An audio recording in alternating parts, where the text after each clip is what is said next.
La sécurité des batteries au lithium, c'est un sujet qui est devenu absolument crucial dans le monde professionnel. Et attention, avec l'échéance réglementaire de 2026 qui approche à grands pas, on ne parle plus d'une simple option, non, c'est une véritable obligation. On va décortiquer ensemble pourquoi c'est si important et surtout comment bien s'y préparer.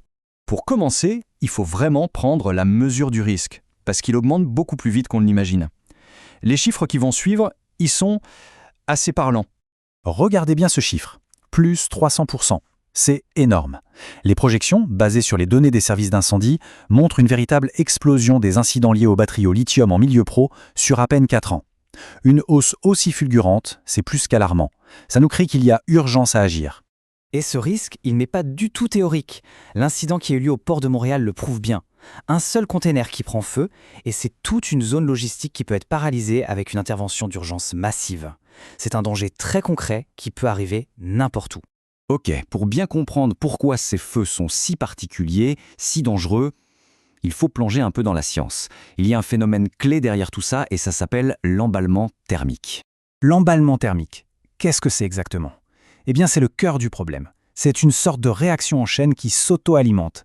La batterie chauffe et cette chaleur génère encore plus de chaleur. Une fois que ce cercle vicieux est lancé, il devient quasiment impossible de l'arrêter avec des moyens classiques.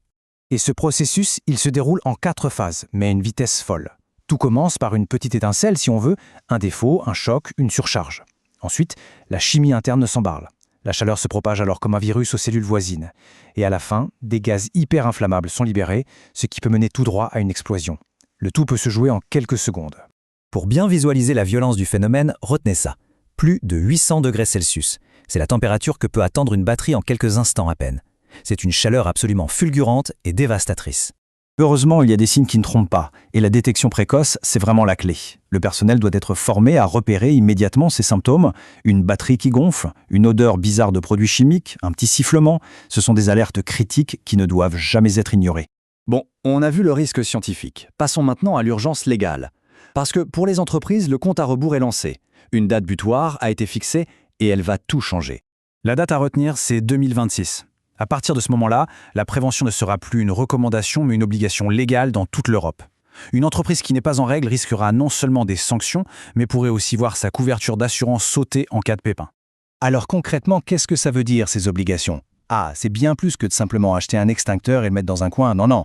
Ce qui est demandé, c'est une approche à 360 degrés. Ça veut dire évaluer précisément les risques, former le personnel pour qu'il sache quoi faire, mettre en place les bons équipements de sécurité et surtout, avoir un plan d'urgence ultra clair.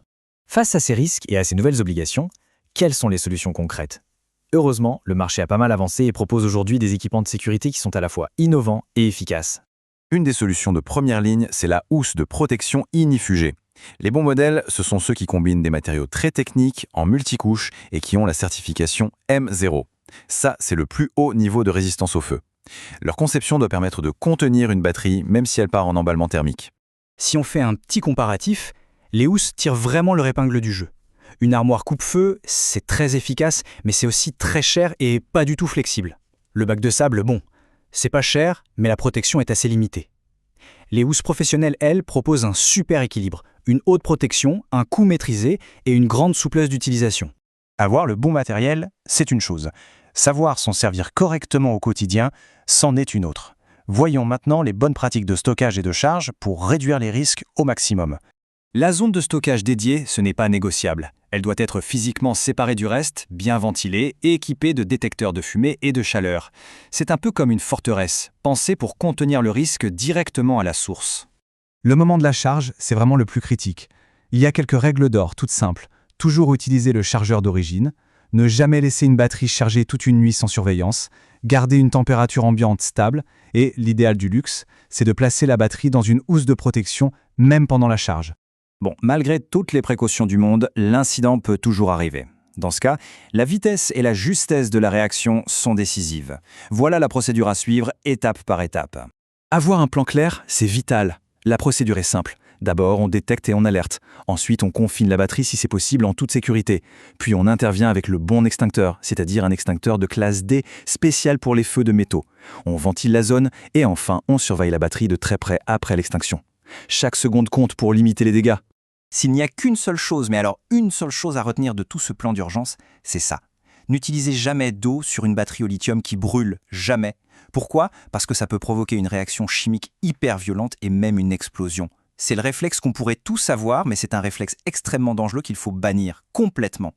Et attention, ce n'est pas fini. Quand les flammes sont éteintes, la surveillance après l'incident est capitale, car une batterie peut se réenflammer toute seule jusqu'à 72 heures plus tard. Le danger reste présent. La procédure de sécurité exige que la batterie soit isolée et une fois que les pompiers ont maîtrisé la situation, qu'elle soit immergée dans un bac spécial pour neutraliser tout risque. Pour conclure, la question est simple, mais elle est essentielle.